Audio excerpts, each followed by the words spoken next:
I am very happy to see all of you here.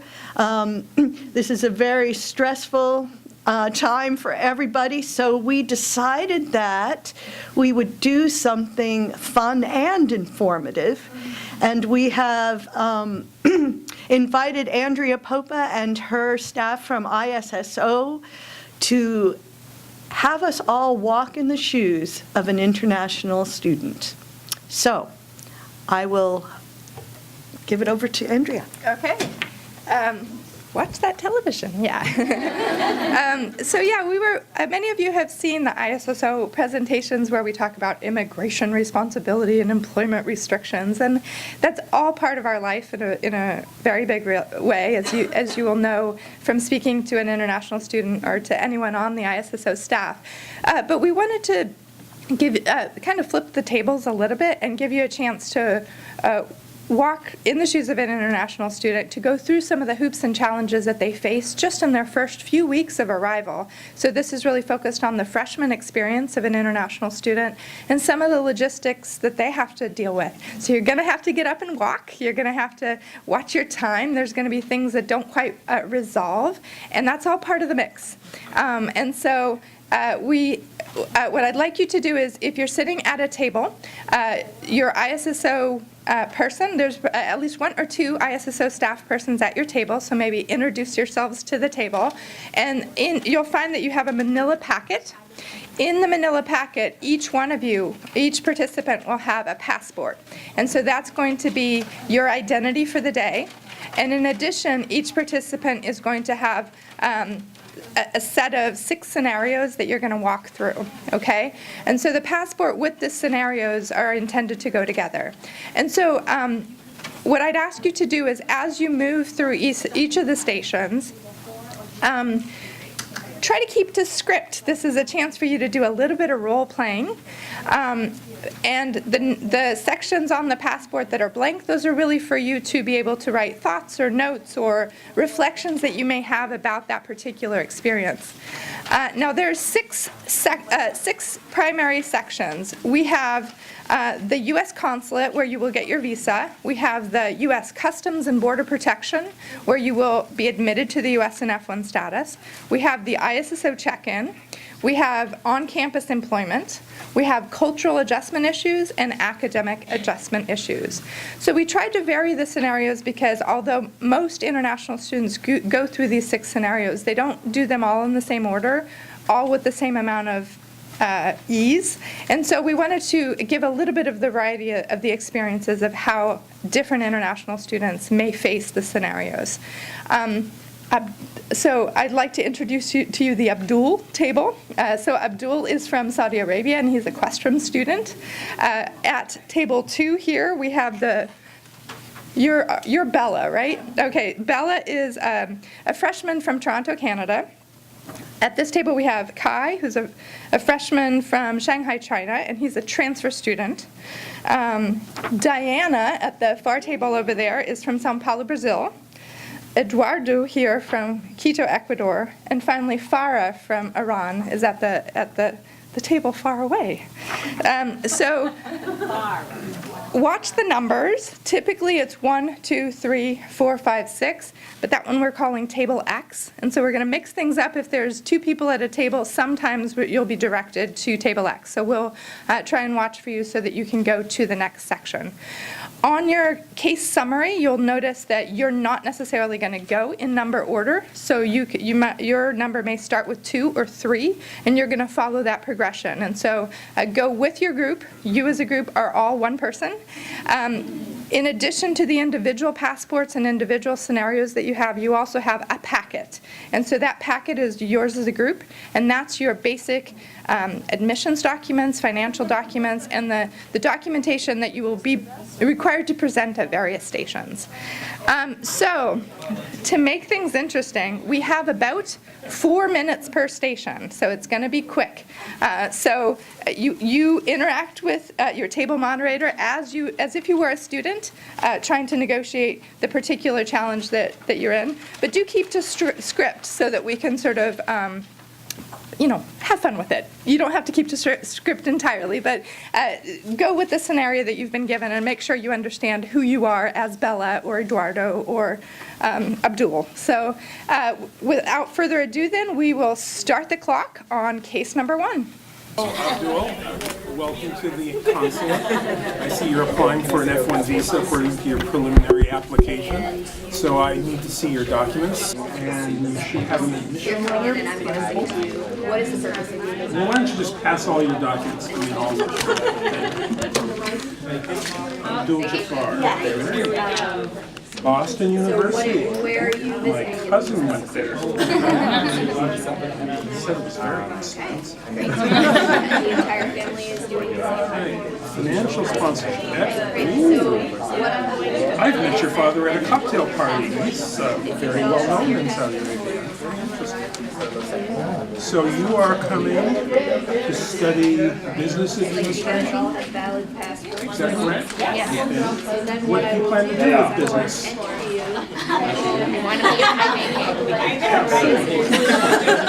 Why did you pick Boston University? Their global approach to education. Oh, very interesting. Okay. I'm missing something. Where is your service fee receipt? $200 you have to pay before you could get your visa? I don't see it here. What is the CIVA? The service fee receipt, it's a $200 fee that every international student must pay before they obtain a visa, or if they're coming without a visa, like from Canada. So you haven't paid the service fee. All right, well, you'll have to go over to this computer and pay the service fee. You can do it with a credit card, and the receipt will actually come into my account here. So you can go ahead and do that. Do we pay more money? You have to pay $200, yes. More money? Yep, Even more? more than that. You already paid $200 to get this appointment, so as part of your visa application. All right. Here's your fee. You can put that with your documents. I'm going to give you back your I-20 and paperwork. And if everything's perfect, congratulations. If you will show me your passport, I'll give you your visa. Oh, how fun. Very cute. You can open your passport for me. I'll just put in the visa. There we go. Stamp, stamp, stamp. Stamp, stamp, stamp. Thank you. All right. I haven't explained what to do with the visa. You're going to have to figure that out yourself. No, you actually will present your I-20 document with your visa and your financial documentation at the port of entry when you enter the U.S. Normally, we only have to do one visa step. Lots of pieces.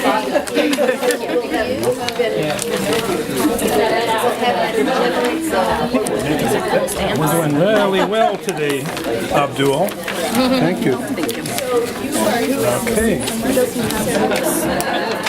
Okay. Thank you. Did you have any questions for me, young man? Where do we go next? Well, so I assume you have a flight to Boston. So when you present yourself, 20 seconds. when you present yourself to CBP, they will want to see your documents, and then they'll admit you into the U.S. as an F1 student. And what's CBS? Customs and Border Protection. Oh, okay. They're one of the branches of Homeland Security that you'll deal with. We'll go there. Okay, and time. So have we landed in Boston yet? you have, and now you're going to come present your case about your entry to the U.S. Whoever would like to explain. All right, so you're coming up to the entry to the U.S. The U.S. Border Patrol protection. So I'm going to play that one. The passport? Okay,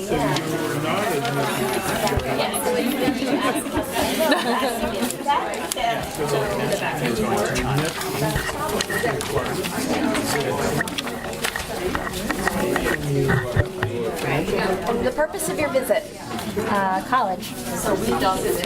Where will you be attending college? Boston University. And what will you be studying? Business administration. I see that you have a visa, but where is your documentation? Your I-20 documentation of your study. You actually forgot it. Oh, I can't find it. Well, Abdul, yes. You need to show the I-20 to show your valid status as a student and your start date for your study. I cannot enter you into the U.S. without this documentation. Do you have it somewhere with you? I think it's in my carry-on. I see that you do have a valid visa, but that does not permit you entry. What I will have to do then is send you to secondary inspection so that they can determine what to do in your case. Perhaps we will admit you, perhaps not. I will send you on to secondary inspection at this point. Why is that? Secondary. Hello, Abdul. So you've been sent here because you were unable to produce a document that was asked of you at the port of entry. So we will have to do some more research into your case in our system. This might take a while, possibly up to 3 hours. So we'll just ask you to wait here while we check all of your information and make sure that you are correctly entered into the visa system. What if we don't have our I-20 documentation? Is there a way to get it quickly?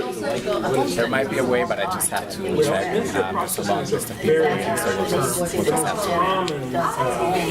Should I continue to look in my bags to see if I can find it? I just haven't had a chance to look in my bag all the way through. They sent me here first. Should Try I? doing that, but yeah, you'll just have to wait. While I'm waiting. Okay.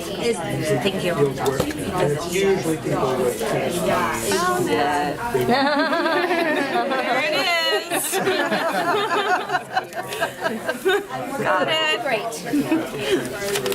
All right, here we go. All right, and I do see that you are starting in September. Okay. Looks like Boston University. That does match the visa stamp. All right. Thank you, Abdul. Please remember to present your I-20 and all of your documents next time.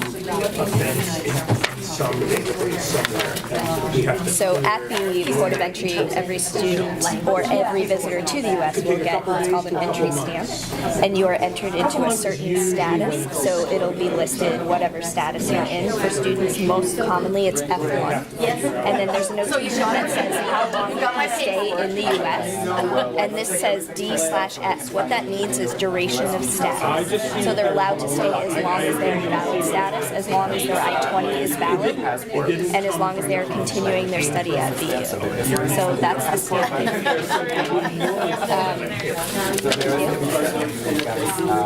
And it also has a date that you were entered, as well as the port of entry that you entered in. This one says August 16, 2014, and BOS from Boston.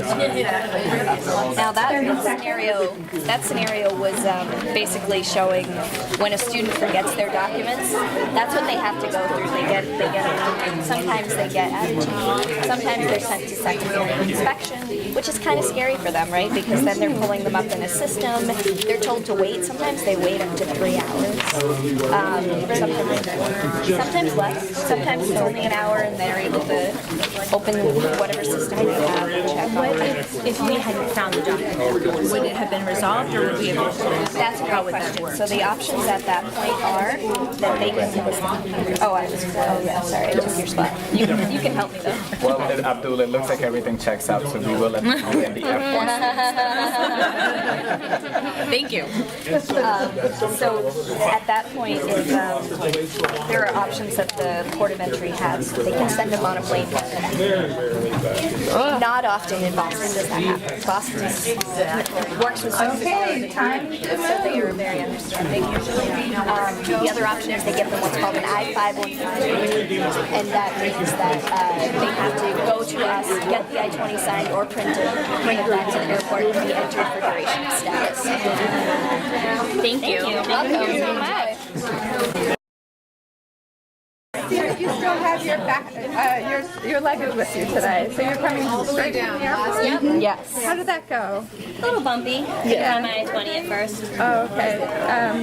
Were you able to sail through, or were you delayed at all? We had to go to the secondary Okay, inspection. all right, that's never fun. So let's take a look at your documents and see if you got everything sorted out. Okay, so it looks like your I-20 is in good shape, and you have a reservation for today, so you got that right, so thank you. I will ask for you to print, sign, and date, if you don't mind, your name above the line, so that does need to happen.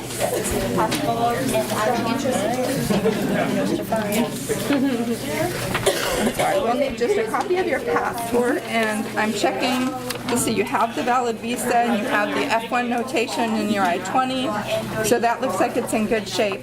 And your I-20, now that it's signed, I'll be able to make a quick copy of those for our records. And what we'll be able to do then is to actually check you in CVIS. So we'll be able to activate your CVIS record to let the Immigration Service know that you are here and in valid status. So thank you very much. Now, orientation starts today, so you're right on time. So if you can sit here if you want and just read a little bit about the rights and responsibilities of F1 status. And then that'll get you over to orientation at 1 o'clock, and you'll be able to start then. Do you have any questions that I can help you with today? Okay, where can I put my luggage?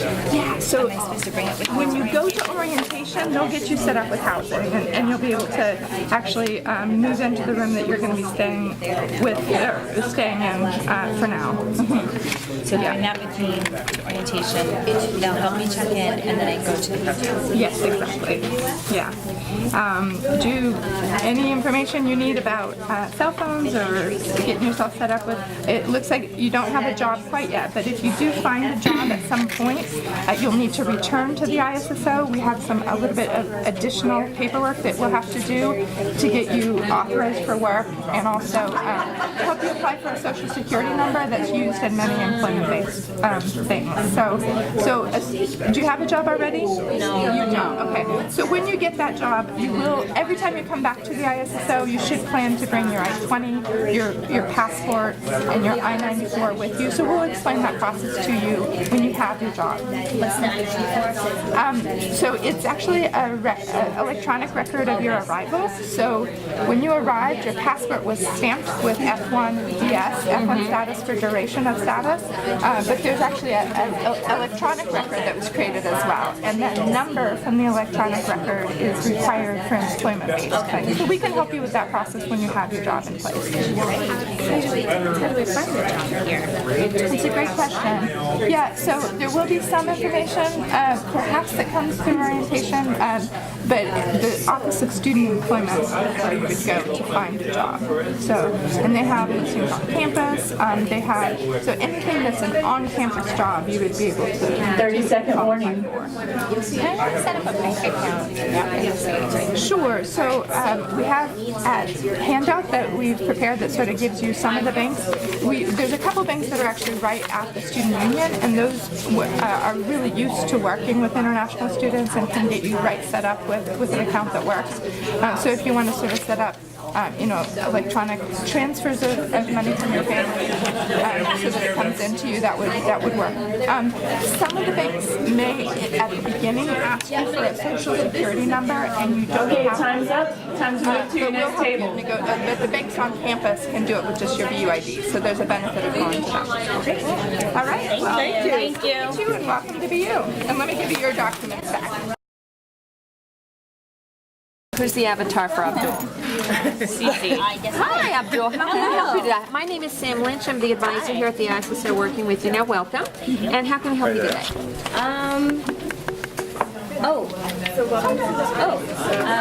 I found a job at Red Winners in my building. Nice, nice. And so, why are you here?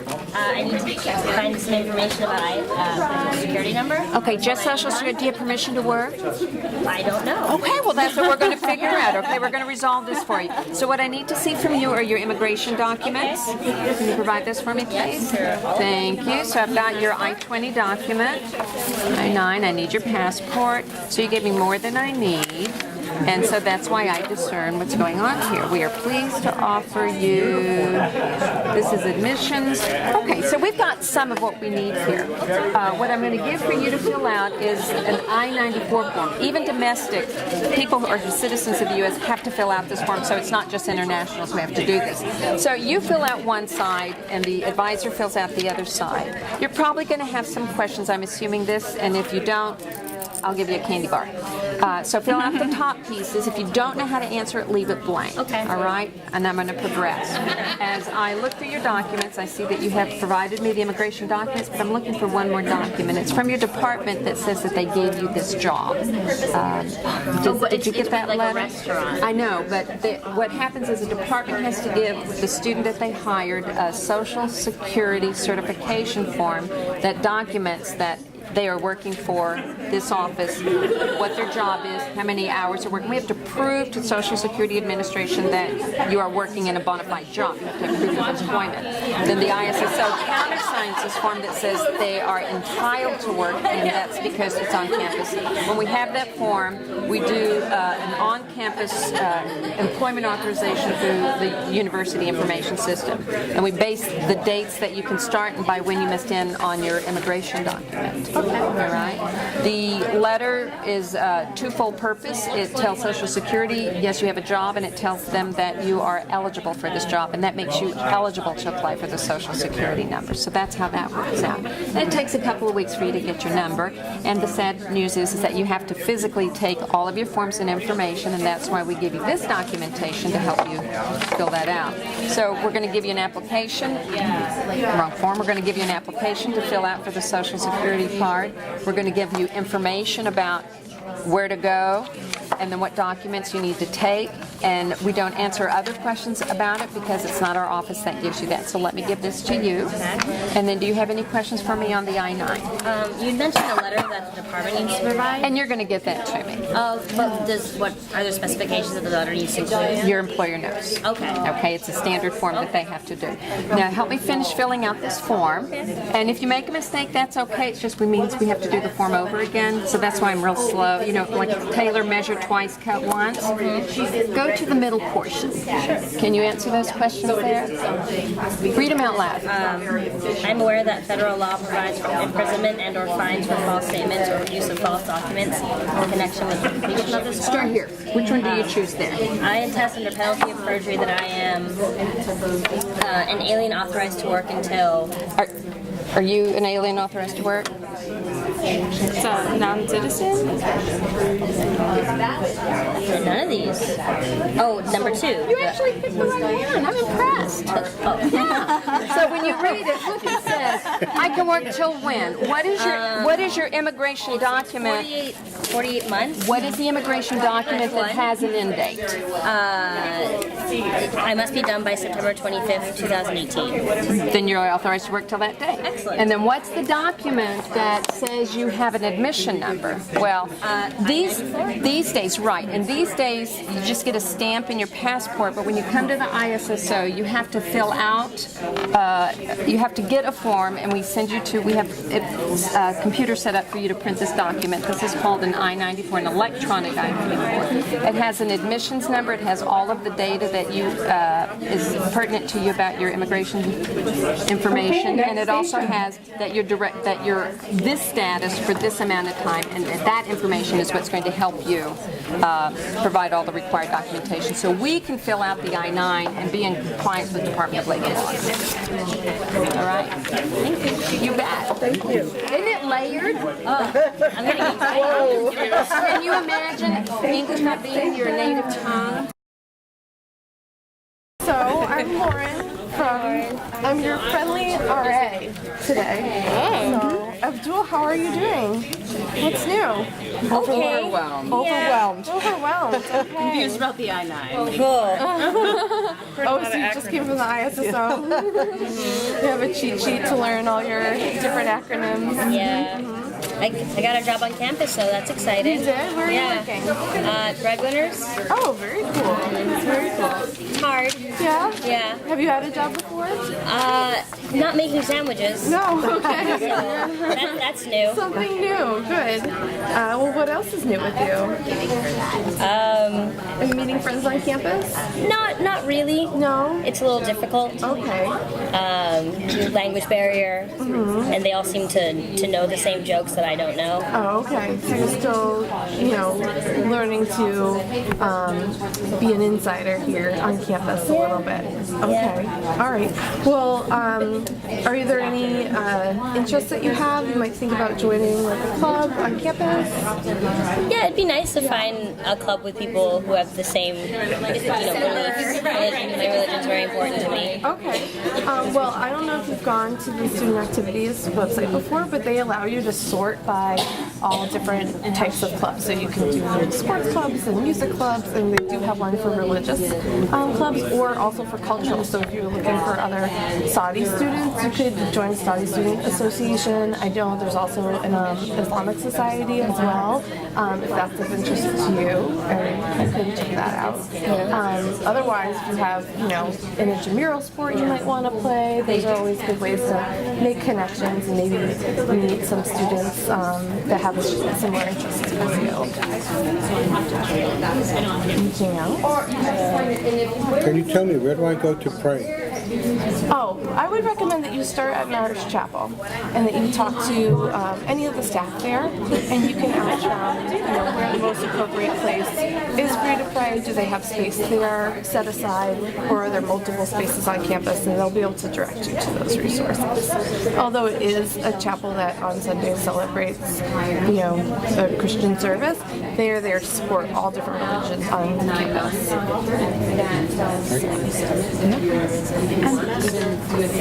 I'm finding it difficult because I came to the United States for a new experience and to meet new people.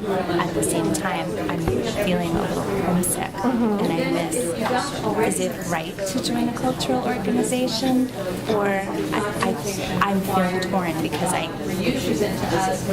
the reasons I came here are exactly the reasons that I'm feeling overwhelmed right now. I don't know what the right thing is to do. Well, it's completely normal to feel homesick, and I think every student goes through a transition where they're feeling really excited about how different everything is, but then also a little apprehensive that everything is so different. And so I would say that, I think it's a great idea to connect with people from your culture, from your religions, and have those times that you're feeling comfortable, and having those times when you feel that you're really remembering some of the things that you see back home. But you have to also give yourself credit, because every day when you go to class, when you go to Starbucks, when you go to the store, when you go to the dining hall, you're interacting with people who are part of your culture and challenging yourself to have those interactions and to learn more about being ethical and listening about in the U.S. So give yourself credit for what you've already accomplished. Just being here and attending classes and interacting with people in your dorm, you're already interacting with Mary. Anything else? What would you guys recommend for Abdul? He's a business student. Starting with his team, we put them on teams right away in their first semester. So being able to get to know the people that he's already needing to interact with. Okay. So that's like a team that they go through all the classes in the same. When they go to class, there's like a team. Oh, okay. Yeah, and they're on a team. They're assigned to a team for the entire semester. Okay. So that's an easy connection. You're going to be you're moving to table 6.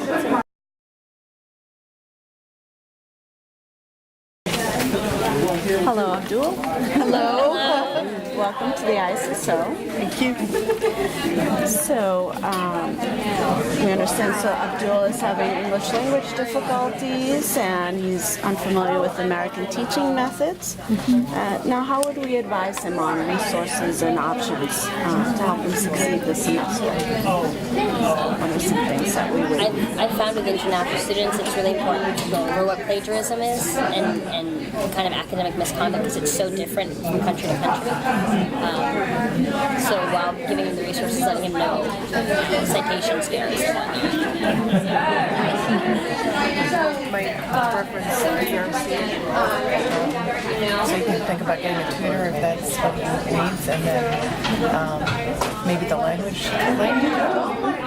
Join some groups there. The writing program has a lot of good resources too, in addition to the ERC, in terms of going over that. So I think that they're very familiar with the different campus and other resources. Yeah, that would be our first advice as well. Go to the Education Resource Center, go to your professor, see where you're at in your class compared to your classmates. Really take advantage of all the resources that BU has on campus to help you.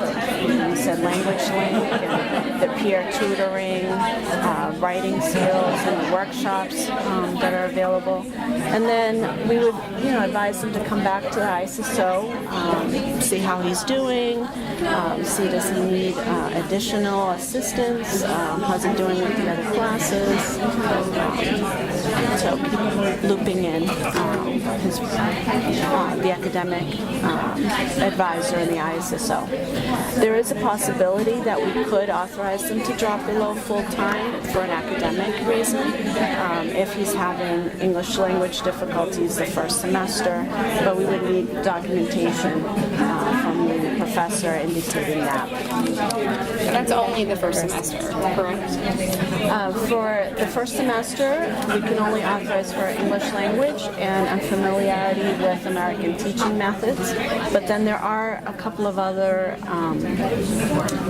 scenarios where we could authorize it. For example, if they were placed in a high-level chemistry course and they didn't have the prerequisites for that, we could authorize it later on in the academic program. Medical and is also another reason for any semester.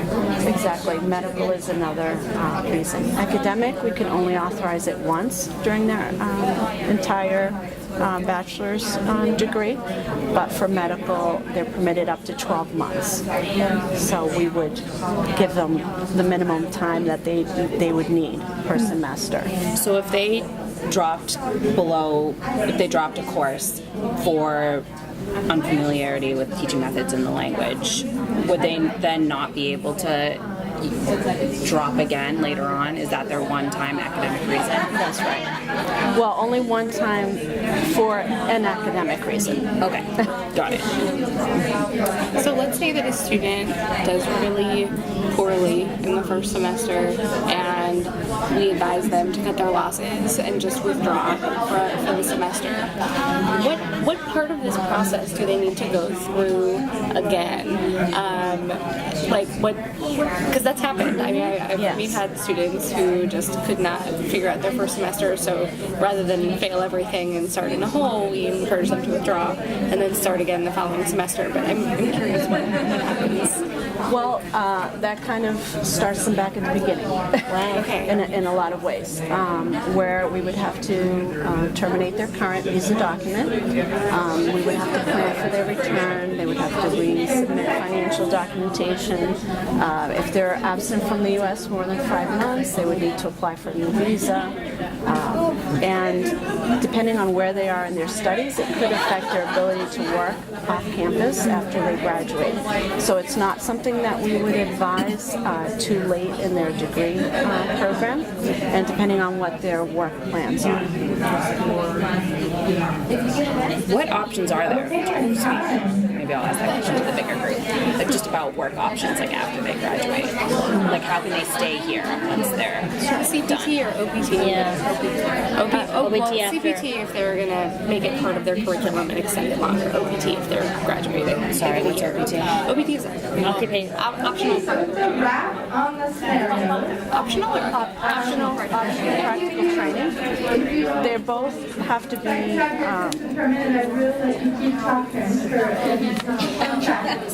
You've met each of them with different hats on, but I'm Andrea. Associate Director for Student Services, so I manage the student team, although the ISSO does have another S. There's a scholar team as well, and we do admission services as well. Ashley and Elkin are the two most overqualified front desk staff in the university. And so you'll want to talk to Ashley about her Fulbright experience in Korea, and to Elkin about his experience in Mexico and France, and his working and traveling overseas as well. So they're not just front desk staff. That's the best kept secret at the ISSO. So do get to know them.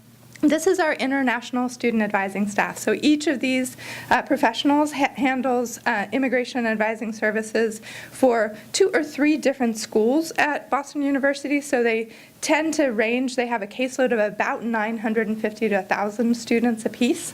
And so you'll notice that most everybody's here. Kendra, who's not here today, was the person that made all the passports, etc. So I wanted to give a shout out to Kendra as well. So I kept her picture in. But what so this is our full staff. We actually are going to have a couple new positions this summer, thanks to the generosity of the university, who's really sees that as our numbers grow, that our services also need to. So we're going to be growing a little bit, but currently we have 21 full-time professionals that help with student services as well as scholar services as well. But what I'd like you to take a few minutes to talk about is just to debrief a little bit. How did Bella do? How did Abdul do? So what were your reactions to your experience? What most surprised you? And how will this experience help you as an advisor perhaps relate to international students? So unfortunately, we don't have tons of time, but I will let's do 4 minutes. That seems to be working well. So we'll do 4 minutes, and then we'll do a couple pop-up responses back to the group. So go. Okay, thank you. So I'm going to sort of divide up the questions among the groups and ask you guys to report back to the group about what you felt.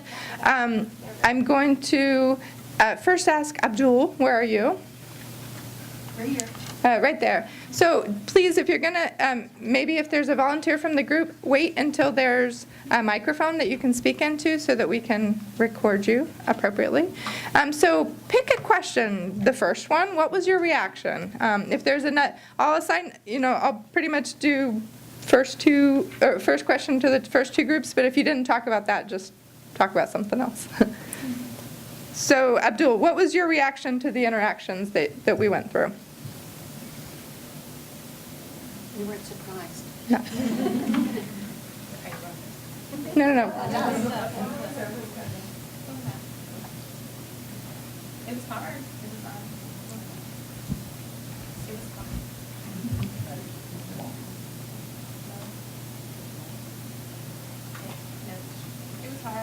was hard. We were a little bit.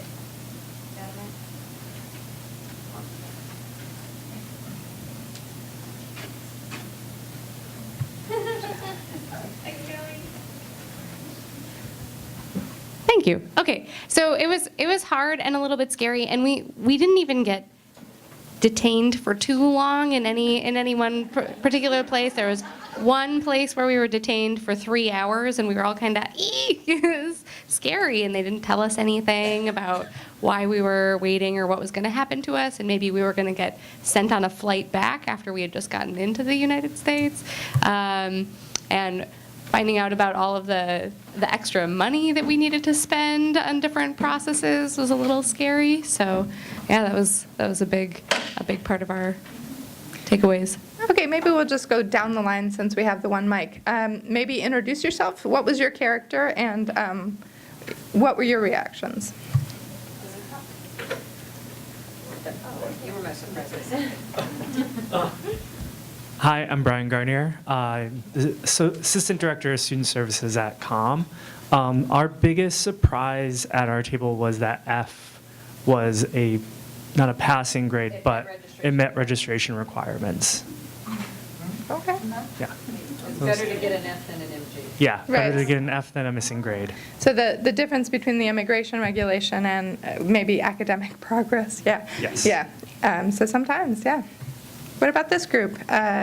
What most surprised you? Hi, I'm Kathy Lissy, academic counselor at Metropolitan College. We role-played Farah, who arrived late, and the anxiety that she went through dealing with the people she had to deal with and finally getting able to arrive, but then also being very late for classes and dealing with a roommate who demonstrated at the very beginning that she didn't have a lot of sensitivity. Okay. Who did you guys play? Eduardo from Ecuador. Okay. Bonjour. Nice try. Yeah, I know. First of all, one thing we all said was this was great. It was really a way to look at this that we wouldn't have thought of. So that was good. And then just the anxiety level of so many steps and so many things you had to have right and the detail. We were, Eduardo didn't show up on time. He went to his sister's wedding. I got scolded by ISSO. So that was also tense as well. And for the last two groups, I'll ask you, did you want to add something? I just wanted to say, yes, I'm Bill Hauser from Mechanical Engineering. I thought it was great. Just one comment. How will this help you relate to international freshmen? Just by the nature of what I teach, I'm dealing mostly with seniors and graduate students. We've got a lot of first-year graduate students, and I would love you to do the same thing for incoming graduate students. And many of the steps are the same.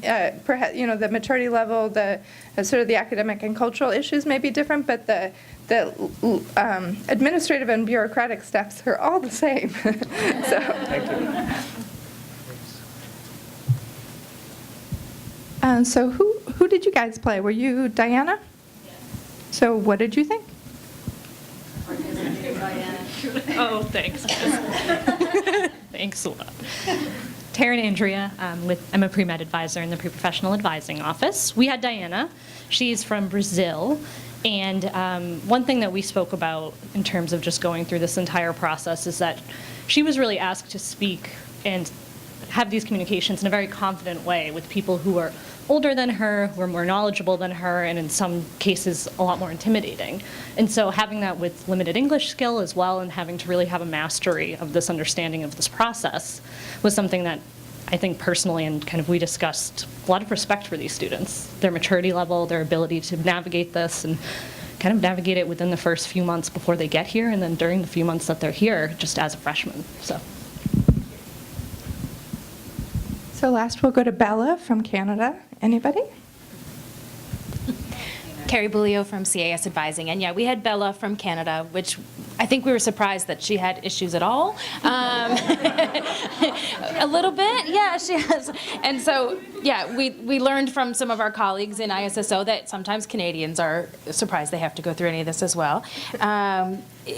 But because she crossed the land border and her dad said they were on vacation and didn't mention she was going to school, she got the wrong kind of entry and then had to go to Logan and get a new sticker and stamp and some things on there. But she did have some homesickness.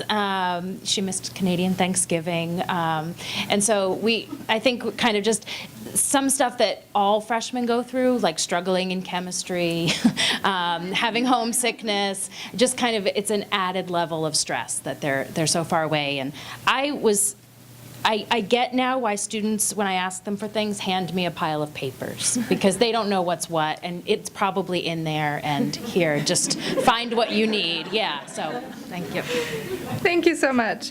One of my favorite comics on the F1 experience is this one. Phew, okay, so I talked to my DSO over at the I-Center, and apparently it's the DS on the I-20 that determines USCIS status and not the issued F1 itself. So as long as my I-20 and my CVIS match and my OPT is less than 12 and I filed an 8843 last year, then I shouldn't be deported yet. Was that English? So I'm very happy that at the ISSO, we do speak immigration, and we can help students with all of these acronyms and numbers, which are real things about their status and their legal stay and their restrictions. Yes, we'll say it. And really what we're trying to do is manage the restrictions and help them find the way through. And so, as we come to these Advisor Brown Bag sessions, one of the things that my staff always says is just notes how transactional so many of our interactions with international students are, how we sort of have to go from point A to point Z with 3 acronyms in between. As opposed to being able to sit down and actually advise in some of the, so we're not jealous at all that you guys get to sit and chat about options, because sometimes we don't have an option, sometimes there's just one way. But we do, the point of doing what we do and knowing the acronyms is to try to facilitate the experience that the international students have here so that they can enrich the population of the student body and also get a good experience while they're here as well. We're out of time, so I'm not going to go through these, but I will show you 7,831 students this past year from 134 different countries. The top countries will not surprise you. Yes, that is 41% for China. And then India, Korea, that really round out the top 50%, or the 50% that are the top populations that we deal with. But Brazil's on there, so Diana got in, and France and Turkey and Japan and Taiwan, and yes, Canada and Saudi Arabia. So the 2 government agencies that we work with primarily are Department of State that does the visas, and Homeland Security, where we deal with several branches, including for employment, as well as status, as well as CVIS, which you may have heard something about.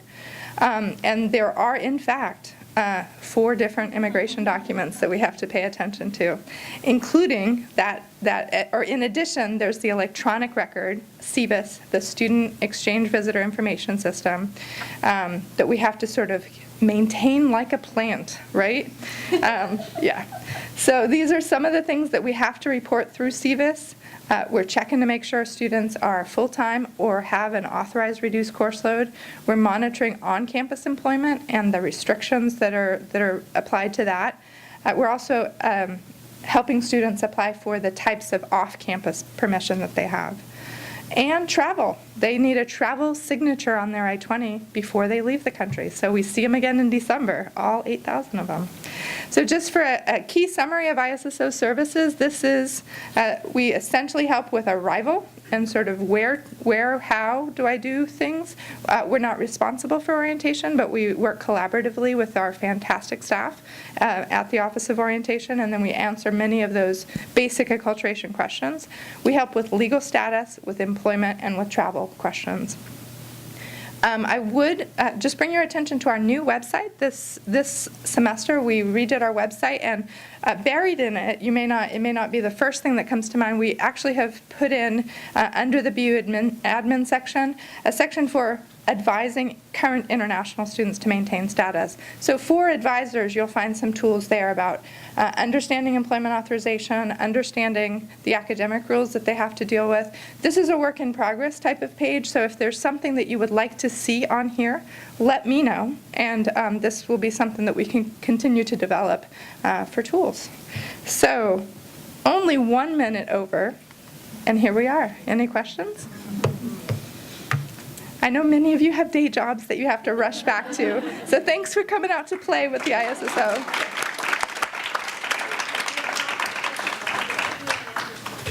Thank you. Is this on still? Thank you, everybody, for coming today. Thank you again to Andrea and her team from ISSO. I hope everyone was able to take something away from today. I just wanted to also let you know that we will be sending a survey for the brown bag lunch sessions this year, so please look out for an email from us over the summer. And just thank you again. I hope you all enjoy your summer.